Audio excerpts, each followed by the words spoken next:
పూరా లోకల్ ఏంటండి? ఎస్, నిజంగా ఏమీ జరగకుండా చూడాల్సిన బాధ్యత పోలీసులదని ఆయన మాటలు మాట్లాడినప్పుడు ఆయన దేనికి కమిట్ అయ్యాడో దానికి కమిట్ అవ్వమనండి. ఆయన ఆన్ పేపర్ దేనికి కమిట్ అవుతున్నారు? మేము ఇంతమందే వస్తాము, మేము ఎక్కడ జనాలు మొబిలైజ్ చేయట్లేదు, మేము పలానా దగ్గర హెలికాప్టర్ దిగుతాము, పలానా టైంకి జైలుకి వెళ్ళి పరామర్శిస్తాము, అక్కడ నుంచి ఇన్ని కిలోమీటర్లో ప్రసన్న కుమార్ రెడ్డి ఇంటికి వెళ్ళి పరామర్శిస్తాము, ఇంతమందితో వెళ్తున్నాము, వెళ్ళమనండి. మేము కూడా సహకరిస్తాం. మేమేమి ఇంట్లో కూర్చోండి నోటీసులు ఇవ్వట్లేదు కదా వాళ్ళకి. మీరు రండి, మీరు ఎంతమంది చెప్తారో దానికి స్టాండ్ బై అవ్వండి, మేము కూడా అలాగే మీకు పర్మిషన్స్ ఇస్తాము, ఏమీ జరగకుండా ఉండే బాధ్యత తీసుకుంటాము.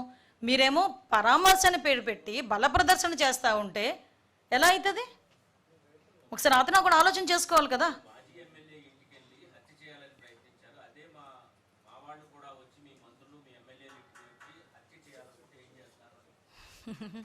కాదండి, హత్య చేయాలి అనుకున్నారని అతను మాట్లాడుతున్నాడు. అసలు ఎందుకు ఆ సిచ్యువేషన్ వచ్చిందన్న సంగతి ఎందుకు మాట్లాడట్లా? ఇప్పుడు ఆయన అక్కడ ఉన్నాడా లేదా, ఏం జరిగింది అన్నది పోలీస్ ఎంక్వైరీలో తేలుతుంది. ఈరోజు కాకపోతే రేపైనా పబ్లిక్కి చెప్తాం.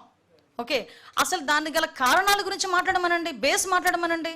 ఇప్పుడు ప్రసన్న కుమార్ రెడ్డి నోటుకొచ్చినట్టు అలా మాట్లాడడం కరెక్టేనా? ప్రసన్న కుమార్ రెడ్డి చెల్లెలి వరస అయ్యే వ్యక్తి గురించి అంత వ్యక్తిత్వ హననం చేయడం కరెక్టేనా?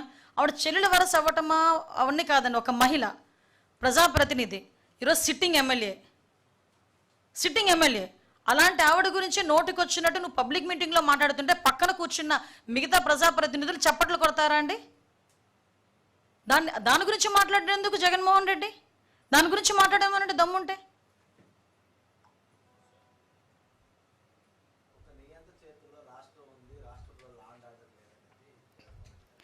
నియంత అలాంటి పదాలు ఆయనకి సూట్ అవ్వండి. ఎందుకంటే అటువంటి పదాలన్నీ కూడా బాగా యాప్ట్గా గుర్తొచ్చే వ్యక్తి జగన్మోహన్ రెడ్డి.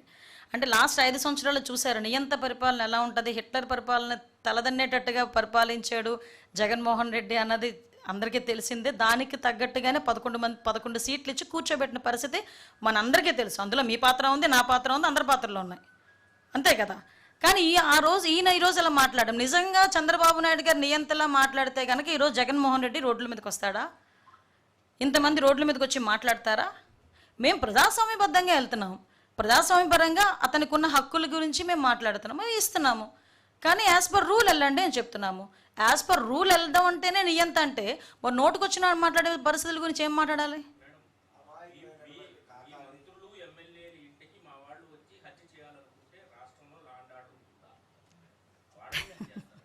వాళ్ళు క్వశ్చన్ చేయడం ఏంటంటే, ఎవరింటికి వెళ్ళి చేయాలనుకుంటే ఎవడు ఊరుకోరు. లా అండ్ ఆర్డర్కి ఇబ్బంది కలిగే పరిస్థితి వస్తే ఎటువంటి వ్యక్తి మీదైనా చర్యలు తీసుకోవడానికి ఎన్డీఏ కూటమి సిద్ధంగా ఉంది. అందులో ఎక్కడ కూడా బ్యాక్ స్టెప్ వేసే పరిస్థితి లేదు. ఫస్ట్ థింగ్, అది ఎవరైనా సరే. ఏమండి, మళ్ళీ చెప్తున్నా, భారతిరెడ్డి గారి గురించి ఒక మాట మాట్లాడాడంటేనే సోదరులా భావించి గౌరవ ముఖ్యమంత్రి గారు ఇమీడియట్గా యాక్షన్ తీసుకొని తెలుగుదేశం పార్టీ కార్యకర్త అయిన అతన్ని కూడా రిమాండ్కి పంపించిన పరిస్థితి, ఆ రోజు కేసు పెట్టిన పరిస్థితి.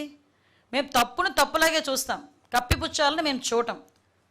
కానీ ఒకటి మాత్రం చెప్తున్నా, మహిళల గురించి నోటుకొచ్చినట్టు మాట్లాడేటప్పుడు కూడా ఇలాంటి క్వశ్చన్సే వేసుకోమని మాత్రం వాళ్ళకి చెప్తున్నాను నేను.